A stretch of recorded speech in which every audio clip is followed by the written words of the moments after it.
I want you to imagine something. You wake up in total, complete darkness. You can feel cold, damp stone at your back.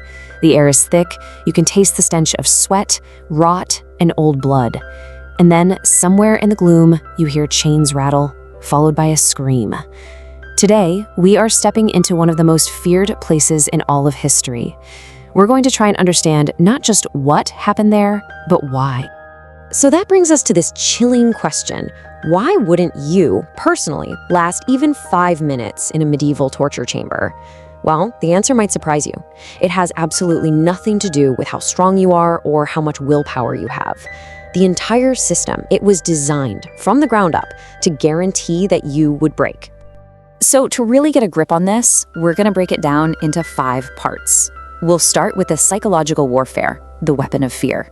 Then we'll get into the actual tools, the anatomy of agony. After that, we have to ask, how was this all justified? We'll look at the system of cruelty. Then we'll separate fact from Hollywood fiction. And finally, we'll look at the verdict of history. Okay, first things first. We have to understand that the torment, it began the second you walked through that door. The physical pain, that came later. The very first assault was on your mind. And really, this is the key. Fear was the primary weapon. The whole environment, every single sight, sound, and smell was engineered to shatter a prisoner's spirit before their body was even touched. This was not an accident. It was a deliberate, calculated strategy. Think about this arsenal of atmosphere. The total darkness, it messes with your head. You have no idea what's going on. The stench is this constant, gut-wrenching reminder of all the suffering that happened right where you are. The chains, they aren't just there to hold you. They're the soundtrack of absolute hopelessness. And the screams, well, the screams were a promise of what was coming for you. You know, this wasn't just some random intimidation tactic. It was actually a formal procedure.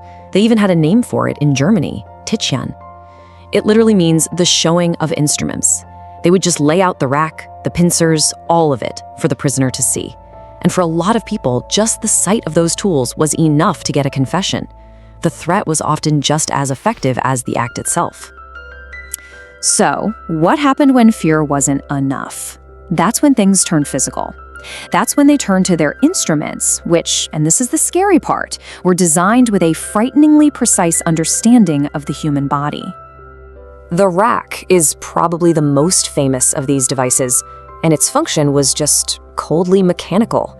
The prisoner's wrists and ankles are tied down. A roller is turned, slowly, deliberately.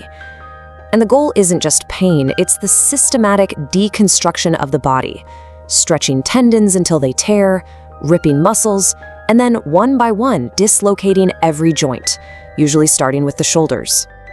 And you can see here how other tools had their own specific, awful jobs. Things like thumb screws were all about a focused, unbearable pain in a tiny area. The strappado, it used a victim's own body weight against them, hoisting them up and dropping them to instantly dislocate both shoulders. And the breaking wheel, that was pure public spectacle, designed to shatter a person's limbs while keeping them alive for days as a warning to everyone else. And this is a really crucial point. The goal was not to kill, it was to prolong the agony. Medieval torturers, while they definitely weren't doctors, they had a deep practical knowledge of human anatomy. They knew exactly how far a body could be pushed before it just gave out.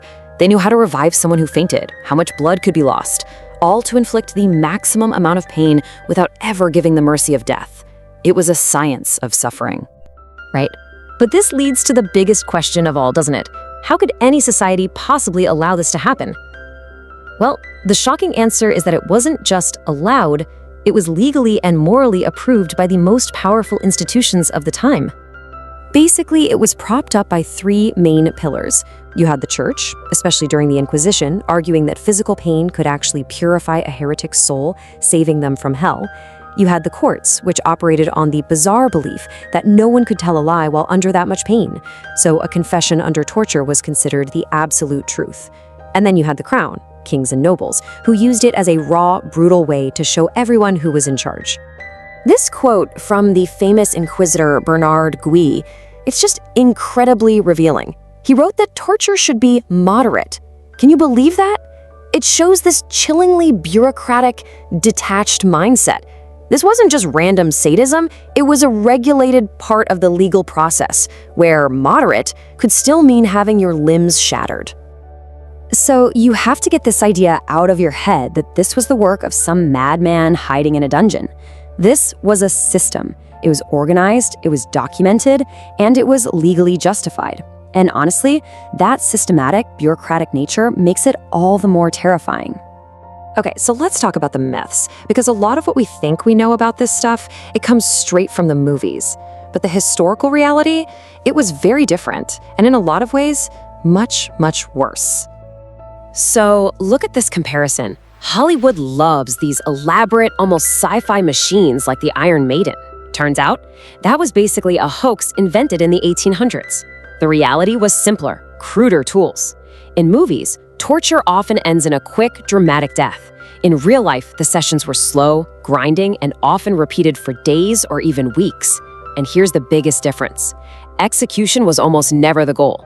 The process of breaking a person, that was the punishment. And that's really the point, isn't it? The true horror wasn't in some fantastical, made-up machine. It was in the ordinary cruelty of simple things. Rope, iron, and fire, applied with patient precision by men who just considered it another day at the office. So let's bring it all back to the individual, back to the person in the chains.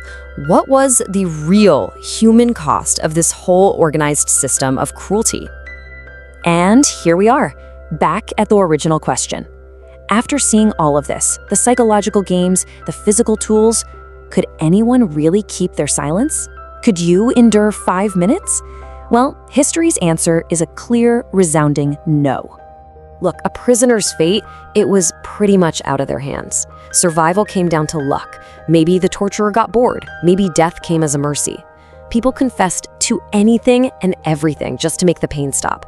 The whole point was to completely erase a person's identity, their will to resist. And for the very, very few who actually survived and got out, the trauma was a life sentence. This is how the story comes full circle. The screams that you heard at the beginning, the ones that were just a distant threat, eventually they become your own. Inside that chamber, 5 minutes feels like an eternity, and the system was built to make sure that within that time, your spirit, your secrets, your very sense of self were all gone. And that leaves us with this final haunting thought. The true, lasting horror of the medieval torture chamber isn't just the list of awful things that could be done to a human body. It's the fact that the systematic, calculated cruelty wasn't seen as a crime. It was seen as the law. It was considered justice.